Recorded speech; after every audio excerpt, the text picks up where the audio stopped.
올해 마지막 금요일이었던 지난주 코스피와 코스닥 양대 지수는 다시 한번 하락 흐름이 이어졌습니다. 연초부터 해서 지지부진한 모습이 계속해서 시장에 강해지고 있는 가운데 오히려 연말까지 이렇게 부진하니까 또 새해에 대한 기대감이 반대로 든다라는 생각도 드는데요.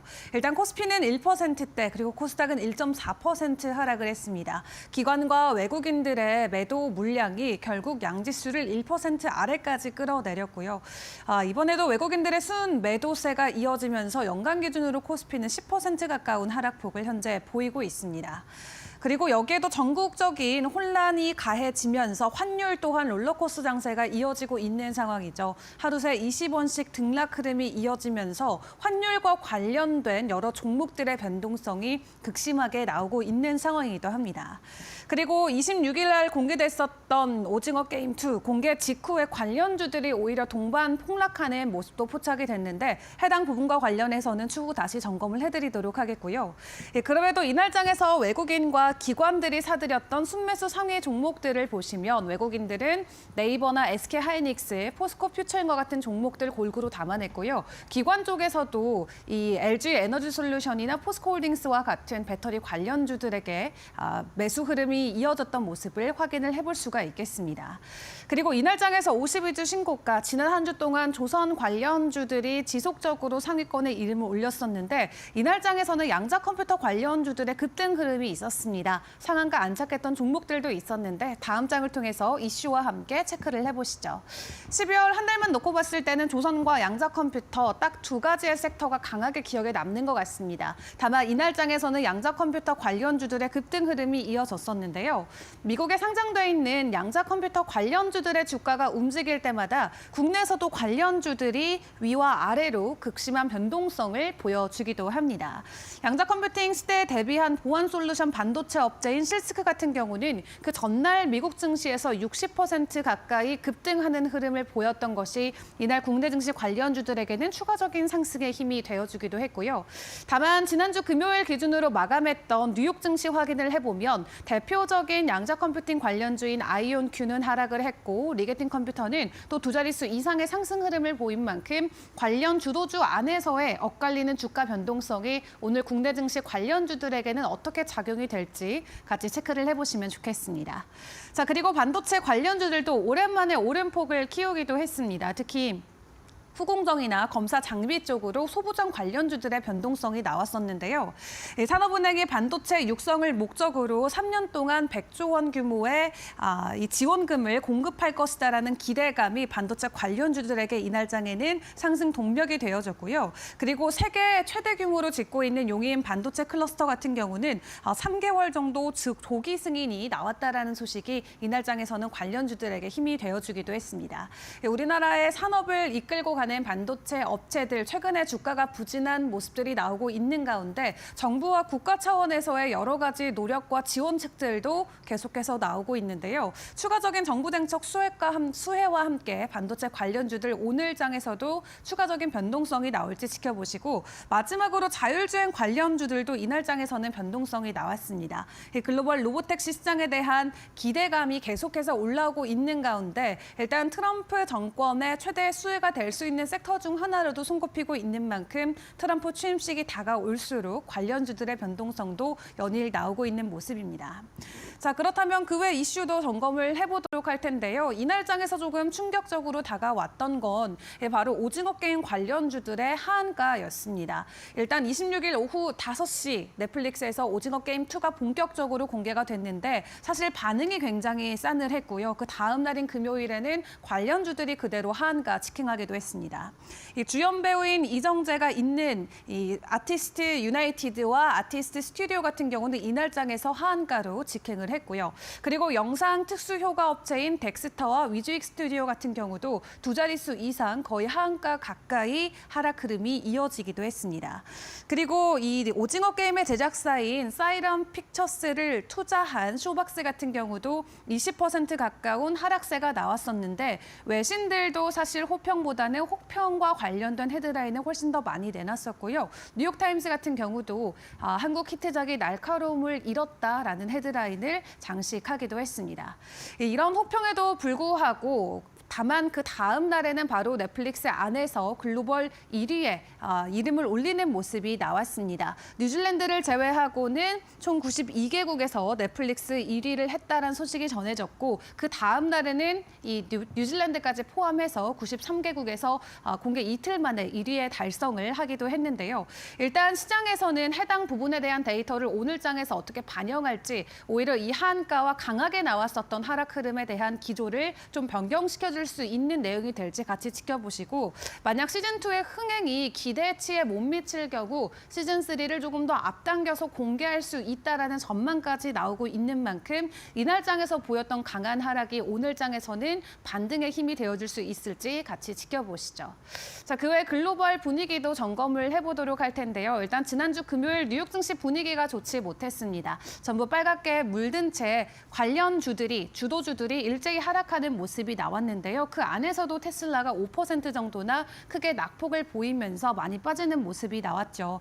일단 연말로 갈수록 그동안 많이 올랐던 것에 대한 부담감, 이 차익 실현 매물이 시장에 그대로 쏟아지고 있는 모습인데 이런 뉴욕 증시의 영향이 오늘 국내 증시에는 어떻게 반영이 될지 지켜보셔야 될 것 같고요. 다만 중요한 건 우리는 그동안 지속적으로 하락세가 이어졌던 만큼 차익 실현 매물보다도 오히려 저가 매수에 대한 기회와 관련돼서 좀 고민을 해볼 시기가 아닐까라는 코멘트들도 많이 나오고 있습니다. 만약 오늘 장에서 코스피가 2%대 반등에 성공을 해주지 못한다면 6개월 연속으로 월간 수익률이 하락으로 기록이 되는 거고요. 2000년대 이후로 6개월 이후로 코스피가 하락으로 진행된 것은 닷컴 버블 때 그리고 글로벌 금융위기 제외하고는 역대 세 번째가 된다고 합니다. 그렇기 때문에 오늘의 강한 반등이 꼭 나와줘야만 또 역사적인 하락 추세에서 벗어날 수 있는 기회가 될 것 같은데 오늘 국내 증시의 분위기 전반적으로 뉴욕 증시가 부진했음에도 불구하고 하락 안에서 추가적인 상승의 모멘텀을 찾아갈 수 있을지 같이 지켜보시면 좋겠습니다. 오늘 개장 상황까지도 저희와 함께 꼼꼼하게 점검해 보시죠. 이어서 뉴욕 증시 안에서의 시그널도 찾아보도록 하겠습니다. 일단 지난 금요일장 3대 주요 지수 일제히 하락하는 모습이었습니다. 다우 지수가 0.77% 내렸고요. 나스닥과 S&P 500 지수 1% 이상의 하락률을 기록했습니다. 다우 지수 이날 6거래일 만에 하락 반전하는 거였고요. 금요일장에서는 3대 주요 지수가 모두 다 하락했지만 일단 주간 기준으로는 그래도 소폭 오름세를 보이는 모습이었습니다.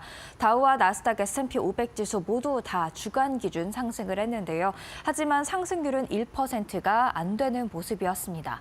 일단 주간 기준 상승했다라는 점에서 연말 랠리, 산타 랠리에 대한 기대감이 남아 있는데 과연 새해 첫 2거래일까지 산타 랠리 흐름이 분명하게 나타날지 한번 같이 지켜보시죠. 그리고 이제 12월이 얼마 남지 않았죠. 일단 현지 시간 27일 기준으로 한 달 동안의 상승률을 기록해 놨습니다. 다우지수 12월에 4%가량 내림세 보였고요. S&P 500 지수도 1.26% 하락세였습니다. 다만 나스닥 지수 홀로 1%대의 상승률 기록했죠. 그만큼 12월에도 빅테크 중심으로 잘 나간 시장이었다라는 것을 알 수가 있었습니다. 그리고 이제 올해 얼마 남지 않았기 때문에 연중 수익률도 한번 점검을 해보려고 하는데요. 역시나 기술주 중심으로 강했던 한 해였기 때문에 나스닥 지수가 33.56%로 가장 큰 상승률을 기록하고 있고요. S&P 500 지수가 25.9%가량 그리고 다우 지수도 14%가량의 상승률 연중으로 기록하고 있습니다. 이로써 S&P 500 지수 과연 비롯해서 나스닥과 다우도 내년에 잘 또 나갈 수 있을까요? 내년에 S&P 500 지수 7,000포인트 전망한다라는 이야기 금요일장에서 또 나왔기 때문에 한번 소개해 드리려고 합니다. 캐피털 이코노믹스의 전략가가 말을 했습니다. 내년 말 S&P 500의 전망치로 7,000을 보고 있다라고 이야기를 했는데요. 내년에 부채가 생각보다 크게 증가하지 않을 것 같고 또 국채 금리도 지금보다 낮아질 것 같고 포워드 12개월 PER은 상승할 것이기 때문에 내년 긍정적으로 바라봐도 좋다라는 이야기를 했습니다.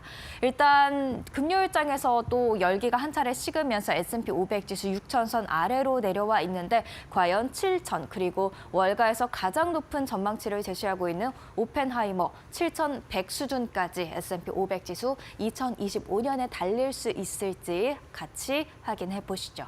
그렇다면 지금 시장 금요일장에서 또 하락했던 이유로 국채금리를 꼽을 수가 있을 것 같은데요. 10년물 국채금리 계속해서 높아지고 있습니다. 4.631%까지 나타나고 있는데 국채금리가 이렇게 오르면 위험자산 주식시장에는 하방압력으로 작용하기 마련이죠.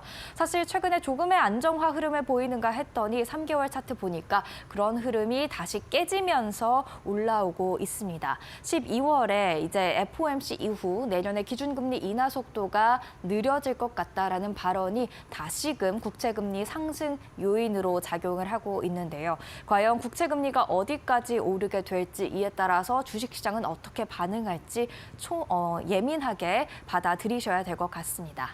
이어서 다음 차트 함께 보도록 하겠습니다. 섹터별 성적표도 한번 점검을 해보도록 하죠.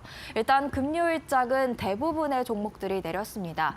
다우지수 30개 종목 중에서 오른 종목 단 2개밖에 없었고요. S&P 500 안에서도 10개 종목 중 9개 종목이 내릴 정도로 정말 뚜렷한 하락장이었습니다. 이에 따라서 섹터별 흐름을 봐도 살아남은 섹터가 단 한 개도 없었죠. 유일하게 에너지 섹터 0%의 상승률 기록하면서 그나마 나았다고 볼 수가 있을 것 같은데요. 지금 보시면 재량 소비재 1.66% 하락을 했고요. 기술 섹터도 1.41% 내림세를 보이는 모습이었습니다. 다만 지난 한 주를 보면 주간 기준 3대 주요 지수도 소폭 올랐듯이 섹터 거의 다 상승을 했습니다. 필수 소비재만 0.34% 하락할 뿐이었죠. 그리고 한 달로 조금 더 늘려서 볼까요? 한 달로 보면 지금 커뮤니케이션 서비스가 4.1% 상승을 했고요. 그리고 재량 소비재 3.86%, 그리고 기술주 2.51% 강세를 보였는데 이렇게 재량 소비재가 크게 올랐던 것은 테슬라가 끌어올린 영향이 가장 컸을 것으로 예상이 됩니다. 그리고 올해 연중 차트도 한번 봐야겠죠. 연중 기준으로는 그래도 꽤 많은 섹터들이 상승 흐름을 나타내고 있는데 단연 두각을 나타냈던 건 AI에 기반해서 크게 움직였던 기술주, 이에 따라서 기술 섹터가 37% 가까운 오름세를 보였고요. 이어서 알파벳 등이 포함되어 있는 커뮤니케이션 서비스도 34.35% 강세를 보이는 모습들 확인을 할 수가 있었습니다. 이렇게 섹터별 흐름 함께 살펴봤고요. 이슈 있는 종목도 한번 살펴보려고 하는데요. 금요일장에서의 이슈가 있었습니다만 앞으로도 또 새해에도 이 모멘텀이 이어질지 체크하는 차원에서 점검이 필요할 것 같습니다. 일단 혼다모터스 뉴욕 증시에 상장돼 있는 종목 기준으로 1.37% 강세를 보였는데요. 닛산과 합병 소식을 공식화한 이후 계속해서 랠리 흐름 이어나가고 있죠. 과연 새해에도 이 랠리 흐름이 이어질지 지켜보셔야 될 것 같습니다. 그리고 리게틱 컴퓨팅입니다. 양자 컴퓨터 관련주로 가장 큰 주목을 받고 있는데요. 금요일장에서 10.52% 강세를 보였고요. 5거래일 만에 134%가 오르는가 하면 연중 기준으로는 1,700% 이상의 정말 큰 상승세를 기록을 했습니다. 최근 들어서 AI의 다음은 이제 양자 컴퓨터다라는 이야기가 나오면서 이 관련주들이 주목을 받고 있는데요. 국내 증시 오늘장에서 과연 이 흐름 이어나갈지도 살펴보셔야겠고요. 새해에는 정말 AI 다음에 그런 주도주로서 양자 컴퓨터가 자리를 잡게 될지 아니면 아직은 실질적으로 돈을 못 벌고 있기 때문에 단순 테마성 상승에 끝날지 한번 새해 초의 움직임 지켜보셔야 될 것 같습니다. 마지막으로 레드캣 홀딩스입니다. 드론, 대표적인 드론주가 되겠는데 금요일장에서는 8.58% 하락을 했습니다. 하지만 주말 사이에 일론 머스크 테슬라 CEO가 미국에도 장거리 드론이 더 필요하다라는 이야기를 꺼냈습니다. 과연 이 한마디가 새해 첫 움직임을 상승으로 이끌어줄 수 있을지 드론주도 한번 눈여겨보시죠. 이어서 골드만삭스의 이야기를 해보려고 합니다. 소프트웨어와 하드웨어 어떤 게 좋을까? 골드만삭스가 골라봤습니다.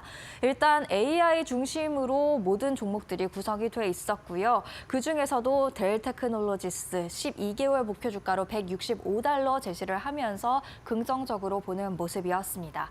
그리고 인프라와 관련돼서 AI 인프라와 관련돼서는 아리스타 네트워크스 그리고 펭귄 솔루션스를 긍정적으로 보고 있다라고 이야기를 했고요.